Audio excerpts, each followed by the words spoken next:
നമസ്കാരം. തെരഞ്ഞെടുപ്പ് ഫലം വന്ന് കേവലം ഒരാഴ്ച പിന്നിടുമ്പോഴും യുപിയിൽ പ്രതിപക്ഷത്തിന്റെ ഉറക്കം കെടുത്തുന്ന ആശങ്ക പടർന്നു പിടിക്കുകയാണ്. കുതികാൽ വെട്ടും കൂറുമാറലും പുത്തരിയല്ലാത്ത ഉത്തരേന്ത്യൻ രാഷ്ട്രീയത്തിൽ പക്ഷേ അഖിലേഷ് യാദവിനെയും രാഹുൽ ഗാന്ധിയെയും ഒക്കെ ചിന്തിപ്പിക്കുന്ന ഘടകം മറ്റൊന്നാണ്. യുപിയിൽ തെരഞ്ഞെടുക്കപ്പെട്ട പ്രതിപക്ഷ എംപിമാരിൽ 7ഓളം പേരാണ് ക്രിമിനൽ കേസുകൾ നേരിടുന്നത്. അവർക്കെതിരായ കുറ്റങ്ങളാവട്ടെ 2 വർഷത്തിൽ അധികം കാലയളവിൽ ജയിൽ ശിക്ഷ ലഭിക്കാൻ സാധ്യതയുള്ളതും. അതായത് ഇന്ത്യൻ ഭരണഘടനാ പ്രകാരം തെരഞ്ഞെടുക്കപ്പെട്ട ജനപ്രതിനിധിക്ക് എതിരായ കുറ്റത്തിൽ വിധിക്കുന്ന ശിക്ഷ 2 വർഷത്തിൽ കൂടുതൽ കാലയളവിലുള്ള തടവാണെങ്കിൽ അയാൾ അയോഗ്യനാവും.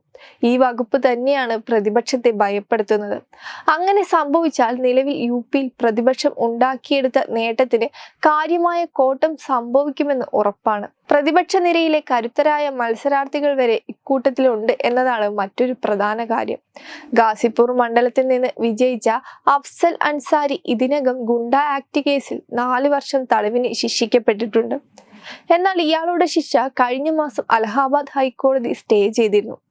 ഇതോടെയാണ് അദ്ദേഹം തെരഞ്ഞെടുപ്പിൽ മത്സരിച്ചത്. ഈ കേസ് വീണ്ടും ജൂലൈയിൽ പരിഗണിക്കും. കോടതി ശിക്ഷ ശരിവെച്ചാൽ അൻസാരിയുടെ പാർലമെന്റ് അംഗത്വം നഷ്ടമാവും. അസംഗഡ് സീറ്റിൽ വിജയിച്ച ധർമ്മേന്ദ്ര യാദവിന്റെ പേരിലും 4 കേസുകൾ നിലവിലുണ്ട്.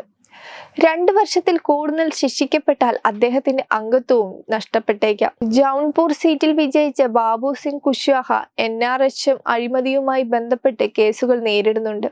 ഇയാൾക്കെതിരെ ചുമത്തിയ 25 കേസുകളിൽ 8 എണ്ണത്തിലും കുറ്റം ചുമത്തിയിട്ടുണ്ട്. കൂടാതെ സുൽത്താൻപൂർ മണ്ഡലത്തിൽ BJPയുടെ മേനക ഗാന്ധിയെ തോൽപ്പിച്ച് വിജയിച്ച രാംഭുവൽ നിഷാദിനെതിരെ ഗുണ്ടാ നിയമപ്രകാരം ഉൾപ്പെടെ 8 കേസുകൾ രജിസ്റ്റർ ചെയ്തിട്ടുണ്ടെന്നാണ് റിപ്പോർട്ടുകൾ വ്യക്തമാക്കുന്നത്. അദ്ദേഹവും ശിക്ഷിക്കപ്പെട്ടത് അംഗത്വം നഷ്ടപ്പെടുമെന്ന ഭീഷണി നേരിടുന്ന വ്യക്തികളിൽ ഉൾപ്പെടുന്നു. ചദൌലി ലോക്സഭാ മണ്ഡലത്തിൽ നിന്ന് മുൻ മന്ത്രി മഹേന്ദ്രനാഥ് പാണ്ഡെയെ പരാജയപ്പെടുത്തിയ വീരേന്ദ്ര സിംഗ് ആണ് ക്രിമിനൽ കേസുകൾ നേരിടുന്ന മറ്റൊരു MP.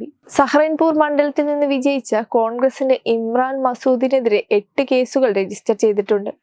EDയുടെ കള്ളപ്പണം വെളുപ്പിക്കലുമായി ബന്ധപ്പെട്ട കേസുകളും ഇതിൽ ഉൾപ്പെടുന്നു.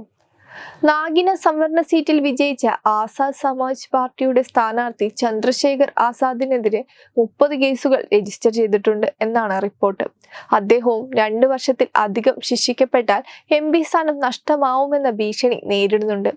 നേരത്തെ ഇത്തരത്തിൽ കോടതി വിധികളിലൂടെ MP സ്ഥാനം നഷ്ടമായ ഒട്ടേറെ നേതാക്കൾ നമുക്ക് മുൻപിലുണ്ട്.